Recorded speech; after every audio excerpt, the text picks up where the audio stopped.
Hello students, welcome to Magnet Brains. This is Tazmeer Pathan, your science educator for class 9th and for class 10. तो भाई जैसे कि मैंने आपको अभी बताया कि बेटा मैं आप लोगों को पढ़ा रही हूँ क्लास 9th और क्लास 10th की साइंस, वो भी फुल कंप्लीट डिटेल्ड कोर्स के साथ जिसमें आपको मिल रहे हैं डेली प्रैक्टिस पेपर्स।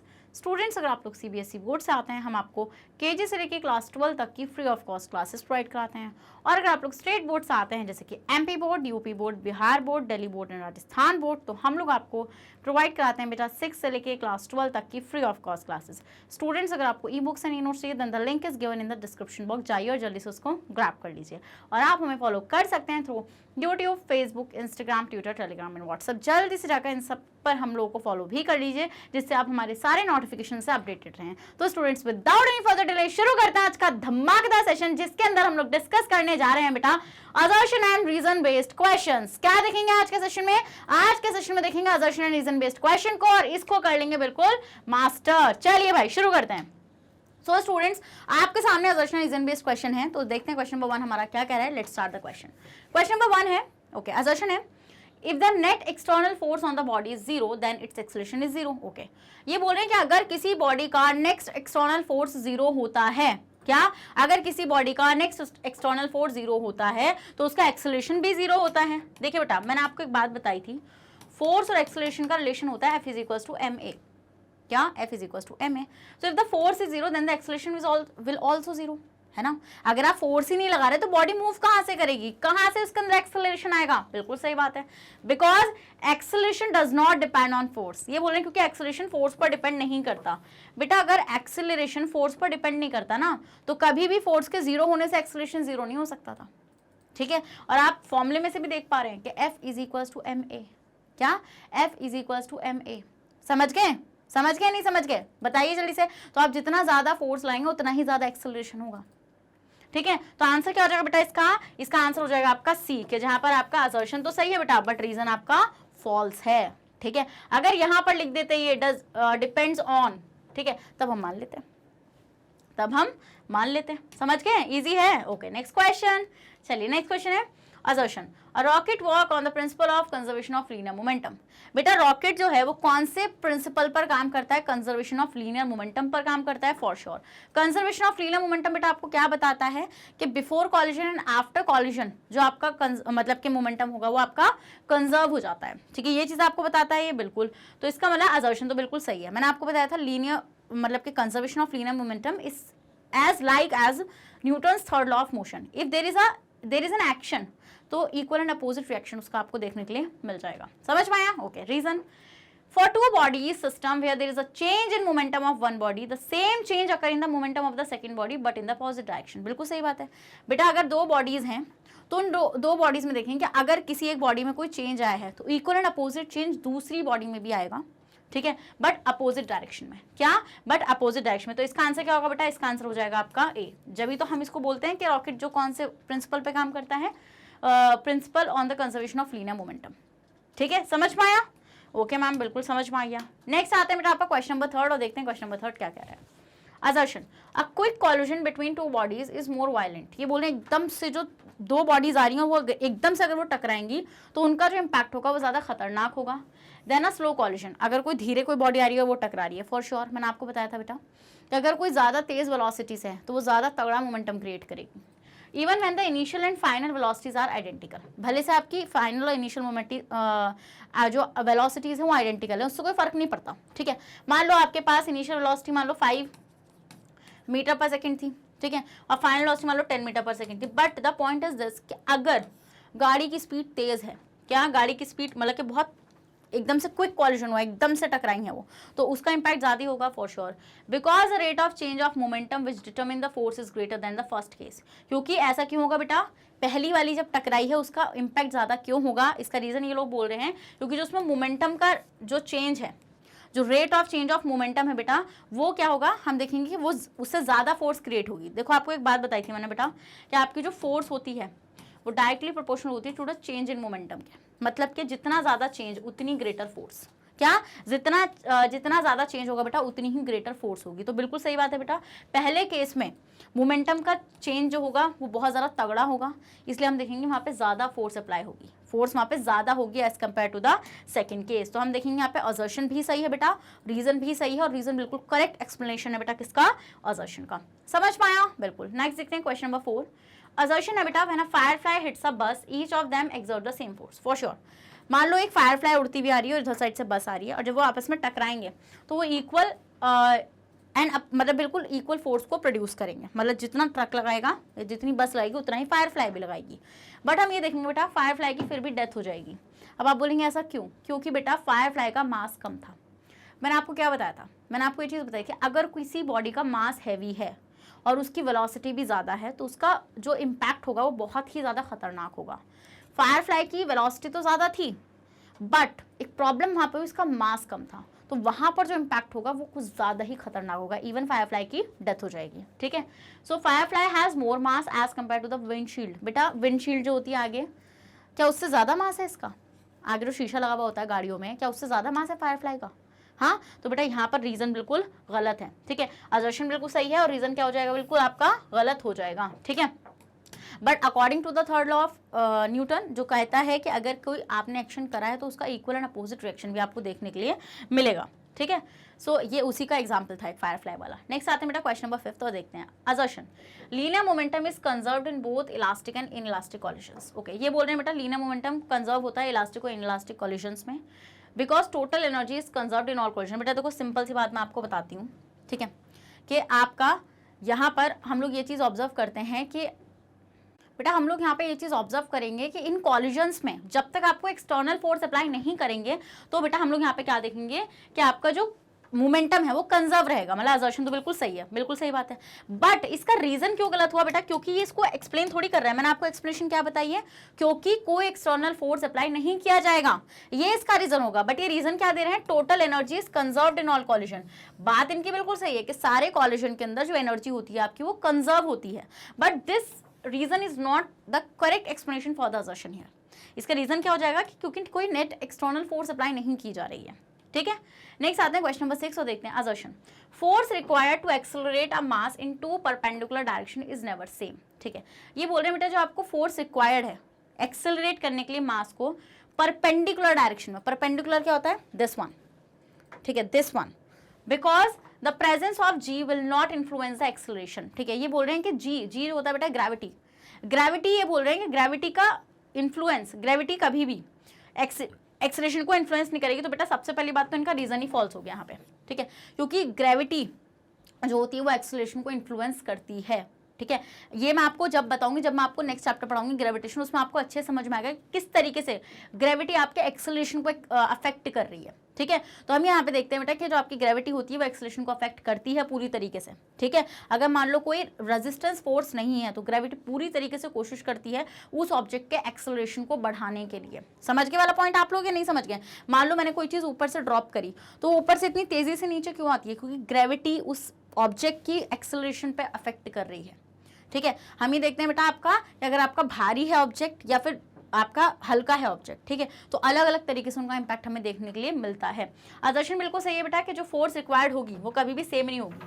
ठीक है, क्योंकि एक इस तरीके से जा रही है, एक तो ऊपर की तरफ अगेंस्ट द ग्रेविटी जा रही है और इधर साइड अलग तरीके से जा रही है, टूवर्ड्स द ग्रेविटी जा रही है, तो इसलिए फोर्स आपकी अलग तरीके से इन्फ्लुएंस करेगी। ठीक है, क्योंकि आपको पता है ग्रेविटी मतलब जो आपका ग्रेविटेशनल फोर्स होती है बेटा वो एक फोर्स ही तो है ना, तो वो तो अलग होगी आपकी, वो सेम कैसे हो सकती है?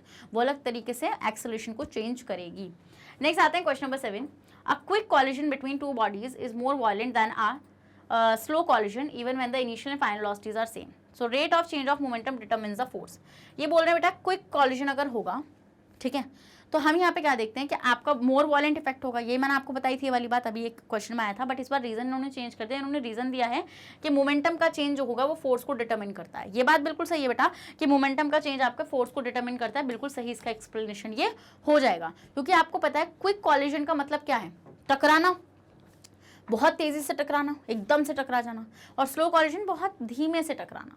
बट हम ये देखेंगे बेटा जब कोई क्विक कॉलिजन होगा तो उसका चेंज बहुत ज़्यादा ड्रास्टिक होगा, जिसकी वजह से उसका फोर्स भी क्या हो जाएगा बेटा? ज़्यादा हो जाएगा। Done. Next question number 8। Assertion while walking on ice one should take a small step to avoid slipping। ये बोल रहे हैं बेटा जब आप वॉइस पर चलते हैं तो आपको धीरे धीरे मतलब कि छोटे छोटे स्टेप लेने चाहिए जिससे आप स्लिप ना हो जाएं, ठीक है।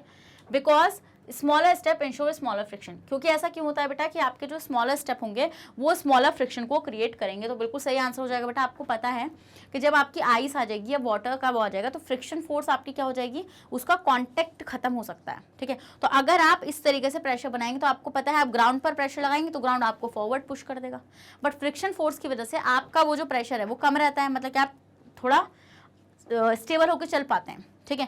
बट वहाँ पे आइस होने की वजह से हम यहाँ पे क्या देखेंगे बेटा, फ्रिक्शन फोर्स कम हो जाएगा। तो हम क्या बोलेंगे, हम बोलेंगे कि भाई आप अगर आइस पर चल रहे हैं तो आप छोटे छोटे स्टेप रखिए जिससे आप गिरे ना, क्योंकि छोटे स्टेप रखेंगे तो आपको स्मॉलर फ्रिक्शन होगा, ठीक है। फ्रिक्शन आपको पता है ना वो आपके उस फोर्स को एनकाउंटर करेगा, समझ पाया।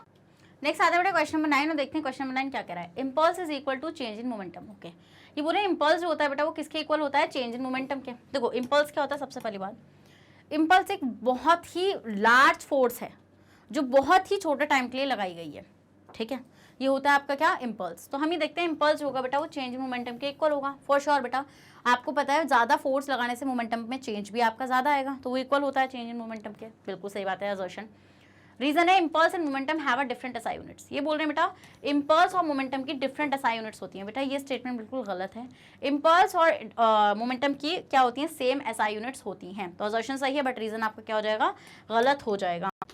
अब आते बेटा आपका क्वेश्चन नंबर 10 और देखते हैं क्वेश्चन नंबर 10 क्या कह रहे हैं। Assertion Newton third law applies to all type of forces, gravitational, electric, magnetic forces, everywhere। देखो बेटा सिंपल सी बात है, न्यूटन का थर्ड लॉ कहता है कि अगर कोई एक्शन है, एक्शन एक फोर्स है, रिएक्शन भी एक फोर्स है। तो हम ये देखते हैं न्यूटन का थर्ड लॉ जो होता है वो सब फोर्सेस पे अप्लाई होता है। मतलब कोई ऐसी नई फोर्स नहीं है जिसको कुछ स्पेशल ट्रीटमेंट मिलेगा यहाँ पे, तो बिल्कुल नहीं मिलता है स्पेशल ट्रीटमेंट। अब रीजन क्या है बेटा, रीजन है कि Newton third law of motion is applicable only when bodies are in motion. ये बोलो न्यूटन का थर्ड लॉ तभी एप्लीकेबल होता है बेटा जब आपकी बॉडीज जो होती हैं वो मोशन में होती हैं। गलत। जब आपकी बॉडी रेस्ट पर भी होती है ना बेटा तब भी न्यूटन का थर्ड लॉ एक्टिव होता है, ठीक है। याद रखना है ये वाला पॉइंट। मान लो मैं सीधी खड़ी हूँ, अभी मैं सिर्फ खड़ी हूँ, मैं ग्राउंड के ऊपर फोर्स लगा रही हूँ, ग्राउंड मेरे ऊपर फोर्स लगा रहा है। क्या मैं ग्राउंड के ऊपर फोर्स लगा रही हूँ बेटा, ग्राउंड मेरे ऊपर फोर्स लगा रहा है आपका। तो हम यहाँ पे क्या देखते हैं, हम लोग यहाँ पे यही चीज़ ऑब्जर्व करते हैं कि आपकी न्यूटन का थर्ड लॉ वहाँ पर भी अप्लाई हो रहा है, क्योंकि न्यूटन का थर्ड लॉ कहता है कि अगर आप कोई एक्शन कर रहे हैं तो उसका इक्वल एंड अपोजिट रिएक्शन आपको देखने के लिए मिलेगा। तो यहाँ पे असर्शन तो सही है कि न्यूटन का थर्ड लॉ सारी फोर्सेज पे अप्लाई होता है, बट रीजन यहाँ पे इसका क्या हो जाएगा बेटा, गलत हो जाएगा। नेक्स्ट है question number 11, assertion a body is momentarily at rest when it reverse the direction. ये बोल रहे हैं बॉडी जो होगी बेटा रेस्ट पर आ जाएगी जब वो अपनी डायरेक्शन को रिवर्स करेगी, ठीक है। मैंने आपको बताया था मान लो मैंने एक बॉल को ऊपर फेंका, ऊपर जैसे मैं उसको फेंका ना तो एक टाइम पे एक पॉइंट आया कि उस टाइम पर आपकी वो रेस्ट पर आ गई, उसके बाद वो नीचे आई, तो रिवर्स करी ना उसने डायरेक्शन, ठीक है। तो next, a body can not have acceleration if its velocity is zero at a given instant of time. ये बोल रहे हैं बॉडी के पास एक्सेलरेशन नहीं होगा अगर उसकी वेलोसिटी जीरो होगी, ठीक है। तो बेटा यहाँ पर हम लोग क्या देखेंगे, बिल्कुल सही बात है, यही तो बात है। ऊपर फेंकने का मतलब ही क्या है, जब आपने फेंका उसको, ठीक है, तो एक वेलोसिटी थी, बट जैसी वेलोसिटी जीरो हुई तो एक्सेलरेशन भी तो जीरो हुआ उस टाइम पे, मतलब बॉडी रेस्ट पर चली गई। आपको पता है ना बॉडी तो रेस्ट पर चली गई, उस टाइम पे कोई मोशन में नहीं आएगी वो, ठीक है। तो हम यहाँ पे देखते हैं बेटा ये बिल्कुल असर्शन भी सही है, रीजन भी सही है, और रीजन बिल्कुल करेक्ट एक्सप्लेनेशन है किसका, ए का। समझ गए या नहीं समझ गए, जल्दी से बताओ, समझ गए ना। ओके, नेक्स्ट आते हैं question number 12, assertion when a bullet is fired from a gun there is a forward force on the bullet and a recoil of a gun, every action has an equal and opposite reaction। बेटे ये बोल रहे हैं जब bullet को हम fire करते हैं तो मैंने आपको क्या बताया था, बुलेट की फायरिंग न्यूटन के थर्ड लॉ को फॉलो करती है नहीं करती है, बिल्कुल करती है। कि बुलेट की फायरिंग से भाई न्यूटन का थर्ड लॉ फॉलो होता है कि मान लो अगर इस तरीके से आप गन को रिकॉइल कर रहे हो और आगे की तरफ को बुलेट निकल रही है, ठीक है, गन में से, तो आप देखते हो आपको एक जर्क फील होगा अपने शोल्डर पर।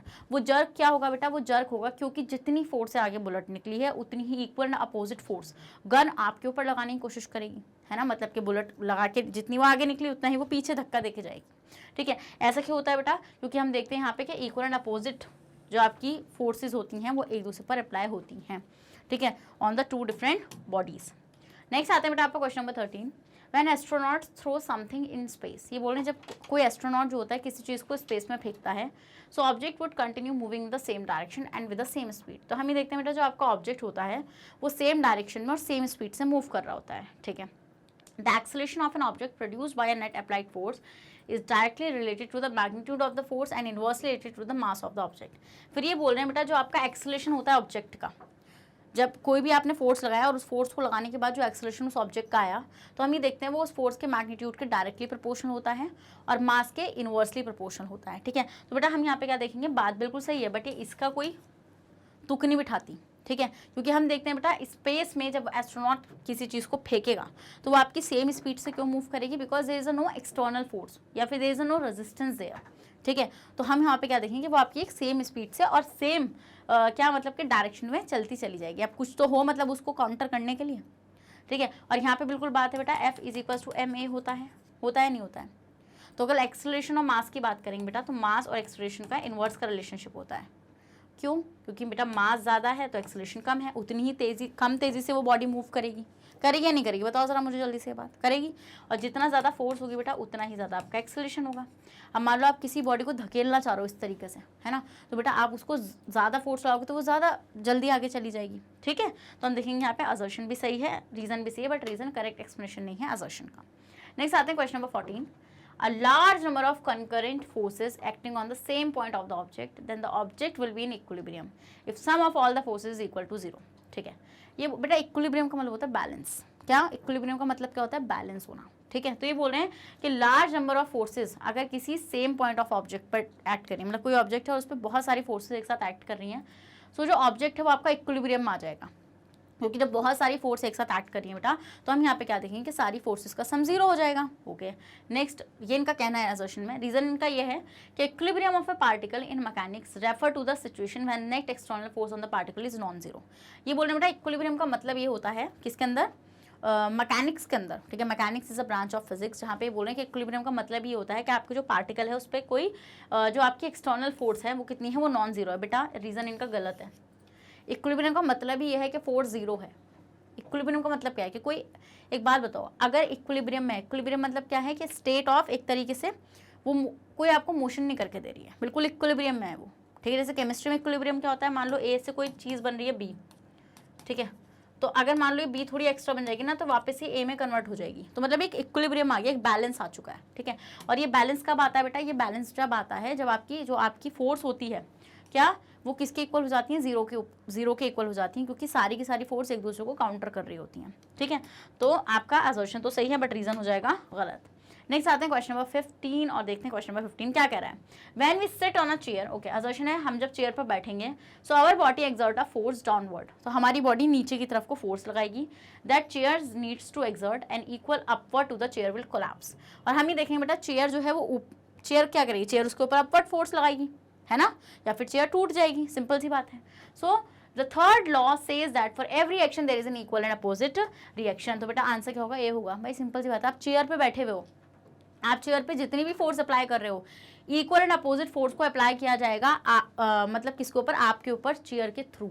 किसके, चेयर के थ्रू। समझ में आता है वाला पॉइंट, बिल्कुल बिल्कुल समझ में आता है। और ऐसा क्यों है बेटा, क्योंकि न्यूटन का थर्ड लॉ ये बात कहता है कि अगर कोई एक्शन हो रहा है तो उसका इक्वल एंड अपोजिट रिएक्शन आएगा। नेक्स्ट आता है बेटा क्वेश्चन नंबर 16 और देखते हैं क्वेश्चन नंबर 16 क्या कह रहा है। A table cloth can not be pulled from a table without dislodging the dishes. Okay, ये बोल रहे हैं कि आप टेबल क्लॉथ को कभी भी पुल नहीं कर सकते हैं टेबल से, और अगर आपने उसके ऊपर डिशेज रख रखी हैं कि डिशेज गिर जाएं, ठीक है, डिसलोकेट करके। So Newton second law of motion gives definition of inertia. और ये बोल रहे हैं न्यूटन का सेकंड लॉ जो मोशन है वो इनर्शिया की डेफिनेशन देता है। वो न्यूटन का फर्स्ट लॉ है जो बताता है इनर्शिया क्या है, उसको हम लॉ ऑफ इनर्शिया भी बोलते हैं बेटा। इनर्शिया क्या कहता है कि जो आपका चेंज है, मान लीजिए कोई बॉडी मोशन में है या कोई बॉडी रेस्ट पर है, तो आप अगर उसमें कोई चेंज लाना चाहते हैं, मान लीजिए आप मोशन से किसी को रेस्ट में लाना चाहते हैं, रेस्ट में से किसी को मोशन में लाना चाहते हैं, तो आपकी वो जो बॉडी है जिसके साथ आप ये काम करना चाहते हैं वो ये काम होने नहीं देगी। ठीक है, क्या होगा बेटा, क्या होगा ये कि वो उस चेंज को रेजिस्ट करेगी। क्या करेगी, वो उस चेंज को रेजिस्ट करेगी। ठीक है, बट यहाँ पर बेटा आपके असर्शन भी गलत है और आपका रीजन भी गलत है। बेटा अगर आप table cloth can not be pulled from a table without dislodging the dishes, ऐसा होगा अगर आप डिशेस रखी हो और आप निकालो और डिशेस, मतलब कि आपकी डिशेस रखी हैं, ठीक है, ये बोल रहे हैं यहाँ पे कि table cloth can not be pulled from a table without dislodging the dishes. बेटा सारा स्पीड का खेल होता है। ठीक है, कि आप टेबल क्लॉथ को नहीं निकाल सकते डिशेस को डिसलोकेट करें। अगर आपने बहुत तेज कपड़ा खींचा तो उस केस में आप निकाल सकते हैं, क्या, उस केस में आप उसको निकाल सकते हैं। ठीक है, नेक्स्ट आएंगे 17। Force exerted by the ground on the man moves him forward. मान लीजिए मैं हूँ यहाँ पे खड़ी और मैंने इस तरीके से ग्राउंड पे फोर्स लगाई, तो मैंने ग्राउंड पे बैकवर्ड फोर्स लगाई, तो ग्राउंड ने मेरे ऊपर फॉरवर्ड फोर्स लगाई, ठीक है। It is a reactional force, ये बोल रहे हैं बेटा ये एक रिएक्शनल फोर्स होती है, तो ये बोल रहे हैं बेटा बिल्कुल यहाँ पे सही है आपका, ठीक है। वो एक कॉन्टैक्ट फोर्स होती है जो आपकी लग रही है, ठीक है। साथ समझ में आया वाला पॉइंट आप लोगों को? चले, तो ये आपका मतलब कि this is not a correct reason for the assertion. Next आते हैं बेटा आपका question number 18। Mass is a measure of inertia of the body in linear motion, ठीक है। ये बोल रहे हैं मास एक मेजर है बेटा इनर्शिया का। बिल्कुल सही बात है बेटा, अगर आपको किसी भी बॉडी का इनर्शिया कैलकुलेट करना है तो आपको उसका मास कैलकुलेट करना पड़ेगा, जितना ज़्यादा मास उतनी ज़्यादा इनर्शिया, बिल्कुल सही बात है। Greater the mass greater is the force required to change it state of rest of motion. आपको ये चीज़ पता है बेटा, अगर आपका कोई चीज़ भारी है तो आपको वहाँ पे ज़्यादा फोर्स अप्लाई करनी पड़ेगी, तो मतलब कि आंसर क्या हो जाएगा बेटा? आंसर हो जाएगा ए। असर्शन भी सही है, रीज़न भी सही है आपका यहाँ पे, ठीक है। समझ में आया? समझ में आया, क्योंकि इनर्शिया वही तो है ना कि ज़्यादा अगर मास है तो उतनी ज़्यादा फोर्स आपको अप्लाई भी करनी पड़ जाएगी। नेक्स्ट आते हैं question number 19। Change in momentum is impulse, okay. यही चीज़ मैंने आपको बताई थी बेटा, मोमेंटम का चेंज इम्पल्स के इक्वल होता है। इम्पल्स क्या होता है? बहुत ही लार्ज फोर्स जो बहुत ही शॉर्ट ड्यूरेशन ऑफ टाइम के लिए लगाई गई हो। Impulse is the area between ft graph and time axis. ये बोल रहे हैं इम्पल्स एक एरिया है बेटा फोर्स एंड टाइम ग्राफ का और टाइम एक्सेस का, ठीक है। तो यहाँ पे हम क्या देखेंगे बेटा, यहाँ पर आपका आंसर बिल्कुल सही है, बट यहाँ पर रीज़न सही एक्सप्लेनेशन नहीं है असर्शन, क्योंकि बेटा इसका मतलब क्या था, यहाँ पे इनको ये बताना चाहिए था कि क्यों चेंज इन मोमेंटम का को हम इम्पल्स बोलते हैं, ठीक है। पर इन्होंने ये चीज़ यहाँ पे एक्सप्लेन नहीं करी, इन्होंने अलग चीज़ बता दी कि impulse is the area between. हमें पता है बेटा इम्पल्स किसका एरिया होता है बेटा? ft टाइम ग्राफ का, ठीक है। तो this is not the great explanation. Next आते हैं question number 20, assertion. A boy facing forward in a moving बस, ओके। एक बॉय है बेटा, जब बस चली तो ऐसे आगे की तरफ को, मतलब आगे की तरफ को उसे जर्क महसूस हुआ, ठीक है। Throw a ball straight up at the same instant of bus begin to accelerate, okay. ये बोल रहे हैं बेटा उसी सेम टाइम पर बस ने चलना शुरू कर दिया और उसने एक बॉल को ऐसे फेंका, जंप अप किया, ठीक है। The ball goes up and falls in front of the boy. जब उसने ऐसे फेंका, ठीक है, तो हमने देखा कि वो जो बॉल थी बेटा वो ऊपर गई और वो उस लड़के के आगे आके गिर गई, ठीक है। So as the ball rises velocity remain constant. तो ये बोल रहे हैं जब बॉल ऊपर गई तो जो आपकी वेलोसिटी थी वो क्या थी बेटा? आपकी कांस्टेंट थी। तो हम यहाँ पे क्या देखेंगे बेटा? यहाँ पर हम देखेंगे कि दोनों ही चीज़ें फॉल्स होंगी, ठीक है बेटा। अगर बॉल ऊपर जाती तो वेलोसिटी कांस्टेंट हो ही कैसे सकती है? पहले मान लो इनिशियल वेलोसिटी उसकी 0 होगी, बट वो जब ऊपर गई तो उसकी वेलोसिटी बढ़ी नहीं होगी, वो सोचो, ठीक है। फिर ये बोल रहे हैं कि बॉयज़ ने forward in a moving bus, ठीक है, boys facing forward in a moving bus throw a ball straight up. क्यों? क्योंकि बेटा वो रेस्ट में था, ठीक है, वो रेस्ट में था। तो जब बस ने चलना शुरू किया इसलिए उसको एक आगे की तरफ का जर्क महसूस हुआ। क्या महसूस हुआ बेटा? उसको एक आगे की तरफ जर्क महसूस हुआ बिकॉज ऑफ द इनर्शिया। तो ऐसा क्यों हुआ बेटा? इनर्शिया की वजह से हुआ, ठीक है। तो दोनों ही चीज़ें आपकी गलत हो जाएंगी। नेक्स्ट आते हैं question number 21, assertion. A rocket work on the principle of conservation of linear momentum. बेटा ये बात तो अब हमें रट चुकी है कि लीनियर मोमेंटम के बेसिस पर ये काम करता है, ठीक है। मतलब कि बिफोर कॉलिजन आफ्टर कॉलिजन आपका मोमेंटम क्या होता है? सेम होता है। Whenever there is a change in momentum, जब भी बेटा मोमेंटम में चेंज आएगा एक बॉडी के, तो जो दूसरा मतलब दूसरी बॉडी है उस पर भी आपका सेम चेंज आएगा और अपोजिट डायरेक्शन में आएगा, ठीक है। तो हम देखेंगे यहाँ पे असर्शन भी सही है बेटा और रीजन भी आपका करेक्ट एक्सप्लेनेशन है। नेक्स्ट आते हैं question number 22, assertion. An object can not move with a constant velocity if no net force act on it, ठीक है। ये बोल रहे हैं बेटा आपकी ऑब्जेक्ट जो है वो कभी भी कांस्टेंट वेलोसिटी से नहीं चल सकती अगर उस पर कोई मतलब कि no net force act on it, अगर उस पर कोई फोर्स एक्ट नहीं कर रही है, ठीक है। No net force is needed to move an object with constant velocity. No net force की रिक्वायरमेंट कब होती है बेटा? जब आपको ऑब्जेक्ट को कांस्टेंट वेलोसिटी के अंदर चलाना है, ठीक है। तो बिल्कुल यहाँ पे क्या हो जाएगा बेटा? असर्शन भी सही हो जाएगा, रीजन भी सही हो जाएगा। आप सिंपल सी बात खुद सोचो, ठीक है। ये बोल रहे हैं कि ऑब्जेक्ट आपकी मूव कर सकती है कांस्टेंट वेलोसिटी के साथ अगर आप कोई no net force act on it, अगर उस पर कोई नेट फोर्स एक्ट नहीं कर रही है। यार सिंपल सी बात है, आपकी कोई चल रही थी, ठीक है, नो वेलोसिटी कांस्टेंट का मतलब है कि एक्सेलरेशन 0 है और नेट फोर्स आपकी नहीं है, तभी तो वो 0 है ना, वरना एक्सेलरेशन में चली जाएगी। तो अनबैलेंस फोर्स की वजह से जाती है ना ऑब्जेक्ट किसमें? एक्सेलरेशन में। नेक्स्ट आते हैं question number 23, if the net external force on the body is 0 then acceleration is 0। For sure अगर फोर्स 0 है तो एक्सेलरेशन भी आपका 0 है, क्योंकि दोनों एक दूसरे पर डिपेंड करते हैं। Acceleration does not depend on force. ये बोल रहे हैं एक्सेलरेशन फोर्स पर डिपेंड नहीं करता बेटा, गलत हो जाएगा रीजन यहाँ पर, क्योंकि एक्सेलरेशन फोर्स पर आपका डिपेंड करता है। Next question, for the motion of an electron around nucleus Newton second law is used. ये बोल रहे हैं बेटा अगर आपको देखो न्यूक्लियस क्या है, ये इस तरीके से आपका एटम होता है, this is the nucleus here and इसके चारों तरफ आपका इलेक्ट्रॉन इस तरीके से रिवॉल्व करता है। तो ये बोल रहे हैं कि आपको अगर अगर आपको इस इलेक्ट्रॉन को रिवॉल्व कराना है तो यहाँ पे न्यूटन का सेकंड लॉ यूज होता है। न्यूटन का सेकंड लॉ क्या कहता है बेटा? न्यूटन का सेकंड लॉ कहता है F is equals to ma। क्या कहता है न्यूटन का second law? F is equals to ma कहता है। तो फोर्स जो होता है वो मास और एक्सेलरेशन के साथ उनका एक रिलेशनशिप एस्टैब्लिश होता है न्यूटन के सेकंड लॉ की वजह से। तो बोले Newton second law can be used for a motion of any of the object. अगर आपको किसी भी ऑब्जेक्ट का मोशन कैलकुलेट करना है बेटा तो अब आप न्यूटन के सेकंड लॉ को यूज करेंगे। तो बेटा यहाँ पर आपकी क्या हो जाएगी? असर्शन सही है बट रीजन आपका इनकरेक्ट हो जाएगा। न्यूटन का सेकंड लॉ आपका फोर्स कैलकुलेट करने के लिए यूज किया जाता है। क्या? फोर्स कैलकुलेट करने के लिए। समझ गए वाला पॉइंट आप लोग या नहीं समझे? जल्दी से बताइए। समझ गए ना? नेक्स्ट आते हैं 25th, mass is a measure of inertia of the body in linear motion. सही बात है बेटा। हम ही देखते हैं मास जो है, ठीक है, वो क्या है आपका? मेजर है इनर्शिया ऑफ द बॉडी का। सिंपल सी बात है, जितना ज़्यादा इनर्शिया उतना ही ज़्यादा मास, मतलब जितना ज़्यादा मास उतना ही ज़्यादा इनर्शिया। तो greater the mass greater the force required to change it state of rest of uniform motion. तो आंसर क्या हो जाएगा बेटा? इसका आंसर हो जाएगा आपका ए। नेक्स्ट आते हैं question number 26, same force applied for the same time causes the same changes in momentum for a different bodies. ये बोलने बेटा अगर आप कोई सेम फोर्स को अप्लाई करेंगे सेम टाइम पर तो हम ये देखेंगे वो जो आपकी डिफरेंट बॉडीज़ हैं उनमें सेम चेंज आएगा मोमेंटम का। ठीक है, ओके। नेक्स्ट आते हैं the total momentum of an isolated system of interacting bodies remain conserve. तो बेटा यहाँ पे आंसर क्या हो जाएगा? बी, क्योंकि हम बोल रहे हैं बिल्कुल सही बात है यहाँ पे आपकी कि अगर आप देखो, क्योंकि आपको पता है बेटा फोर्स और मोमेंटम का एक साथ रिलेशनशिप है, मतलब जितना चेंज ऑफ मोमेंटम उतनी ही ज़्यादा फोर्स। तो अगर आप सेम फोर्स अप्लाई कर रहे हो, भले से दो डिफरेंट बॉडीज़ हैं बट उनके मोमेंटम में चेंज आपका सेम ही रहने वाला है। ठीक है, फिर ये बोल रहे हैं टोटल मोमेंटम जो है आइसोलेटेड सिस्टम का वो आपका कंजर्व रहता है। सिंपल सी बात है बेटा, दो बॉडीज़ हैं, आइसोलेट है वो, ठीक है, और वो आपस में इंटरेक्ट कर रही हैं। इंटरेक्ट मतलब क्या? वो ये ना बिफोर कॉलिजन आफ्टर कॉलिजन वाला सीन। तो मोमेंटम तो आपका कंजर्व ही रहेगा जब तक कोई एक्सटर्नल फोर्स उसमें अप्लाई नहीं कर दी जाएगी। But this is not the correct explanation for this. ठीक है, समझ में आया? ओके, इसका करेक्ट एक्सप्लेनेशन क्या होता है कि मास मतलब कि फोर्स का मोमेंटम का रिलेशनशिप होता है। नेक्स्ट आते हैं question number 27, a cricketer moves his hand forward to catch a ball so as to catch it easily without hurting. ये बोले क्रिकेटर है, जब वो अपने आप जब वो बॉल को कैच करता है तो अपने हाथ को इस तरीके से नीचे लेकर आता है। ठीक है, तो ऐसा वो क्यों करता है बेटा? वो ऐसे क्यों करता है आपको अच्छे से पता है बेटा। जब बॉल आ रही है तो उसकी कुछ ना कुछ वेलोसिटी है और आप एकदम से अगर उसे कैच करेंगे तो उसकी वेलोसिटी आप बिल्कुल जीरो कर देंगे।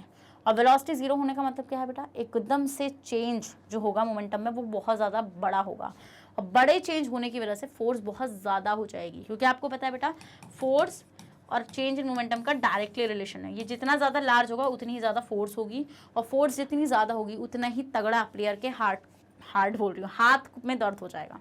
ठीक है, तो ऐसे क्यों करता है बेटा? वो इसलिए करता है कि भाई वो जो मोमेंटम का चेंज है वो उसको कम कर दें टाइम बढ़ाकर।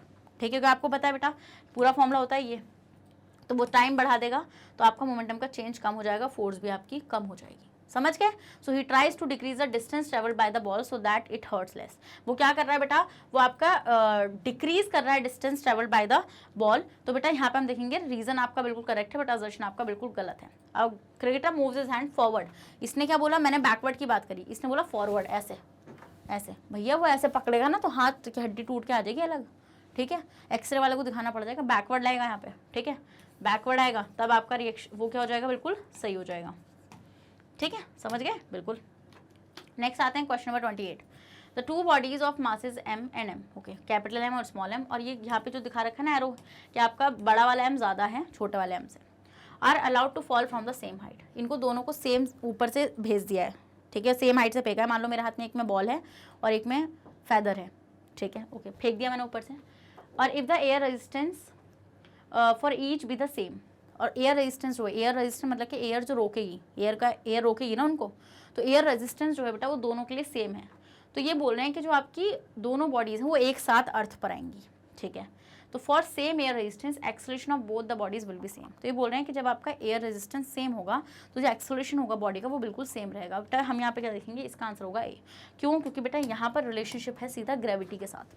यहाँ पे ग्रेविटी और एक्सेलरेशन का कॉन्सेप्ट यहाँ पर लगेगा कि जब आपका एयर रेजिस्टेंस नहीं है, ठीक है, जब आपका एयर रेजिस्टेंस नहीं है बेटा तो हम यहाँ पे क्या देखेंगे? दोनों ही ऑब्जेक्ट का एक्सेलरेशन बिल्कुल क्या होगा? सेम होने वाला है। क्या? सेम आपका होने वाला है। समझ के वाला पॉइंट आप लोगों को? ठीक है, नेक्स्ट आएंगे 29th question, a block placed on a table is at rest. ये बोल रहे हैं ब्लॉक जो है वो टेबल पर ऐसे ही पड़ा है, रेस्ट कर रहा है, because action force cancel the reaction force on the block. Okay, ये बोल रहे हैं क्योंकि एक्शन फोर्स जो है वो रिएक्शन फोर्स को कैंसिल कर रही है ब्लॉक पर, तो the net force on the block is zero. ठीक है, तो बेटा इसका आंसर क्या हो जाएगा? इसका आंसर हो जाएगा डी। कि असर्शन यहाँ पर इनकरेक्ट है। क्या इनकरेक्ट है यहाँ पे, बट रीज़न इसका सही है। ठीक है, ये बोल रहे हैं कि ब्लॉक आपका टेबल पर प्लेस है, रेस्ट पर है वो, क्योंकि एक्शन फोर्स जो होती है वो रिएक्शन फोर्स को कैंसिल कर रही है, नहीं, एक्शन फोर्स यहाँ पर रिएक्शन फोर्स को कैंसिल नहीं कर रही है। ठीक है, और हम यहाँ पे क्या देखते हैं कि this not states the right thing. हम यहाँ पे क्या देंगे, नेट फोर्स जो होगी ब्लॉक पर वो बिल्कुल आपकी जीरो रहेगी। ठीक है, समझ में आया वाला पॉइंट आप लोगों को? ओके, नेक्स्ट आते हैं 30। Friction is a necessary evil. Friction जो है बेटा एक, मतलब हम बोल सकते हैं कि एक बुराई है, क्योंकि आपको पता है फ्रिक्शन होने की वजह से आपको बहुत सारी चीज़ें फेस करनी पड़ती हैं, बट फ्रिक्शन अगर नहीं होगा तो हम वॉक भी नहीं कर सकते। ये भी बात बिल्कुल सही है। तो मतलब इसका आंसर क्या हो जाएगा बेटा, इसका आंसर हो जाएगा ए। ठीक है, भले से फ्रिक्शन एक नेसेसरी इविल है, बट हम यहाँ पे क्या देखते हैं कि अगर फ्रिक्शन नहीं होगा तो हम प्रॉपर्ली वॉक नहीं कर सकते हैं। तो स्टूडेंट्स, इसी के साथ मैं सेशन को यहीं पर ही एंड कर रही हूँ। आई होप आपको अच्छे सेशन समझ में आया है। अगर समझ में आया तो इसी बात पर रेड हार्ट कमेंट करिए और जल्दी से सेशन को लाइक कर दीजिए। और आपको पता है कि magnet brains is the only platform in India जो आपको प्रोवाइड कराता है फ्री ऑफ कॉस्ट एजुकेशन। अगर आप लोग सीबीएसई बोर्ड से आते हैं, हम आपको केजी से लेकर क्लास 12 तक की free of cost classes provide कराते हैं। और अगर आप लोग स्टेट बोर्ड से आते हैं, जैसे कि MP board, UP board, Bihar board, Delhi board and Rajasthan board, तो हम लोग आपको प्रोवाइड कराते हैं बेटा 6 से लेके क्लास 12 तक की free of cost classes. Students, अगर आपको e books and e notes चाहिए, then the link is given in the description box. जाइए और जल्दी से उसको ग्रैब कर लीजिए। और आप हमें फॉलो कर सकते हैं through YouTube, Facebook, Instagram, Twitter, Telegram and WhatsApp. इन सब के थ्रू जल्दी से हमें फॉलो भी कर लीजिए। अब मैं मिलूंगी नेक्स्ट सेक्शन में, तो जब तक अपना ध्यान रखिएगा और बने रहेगा मेरे साथ मैग्नेट ब्रेन्स पर। Thank you so much.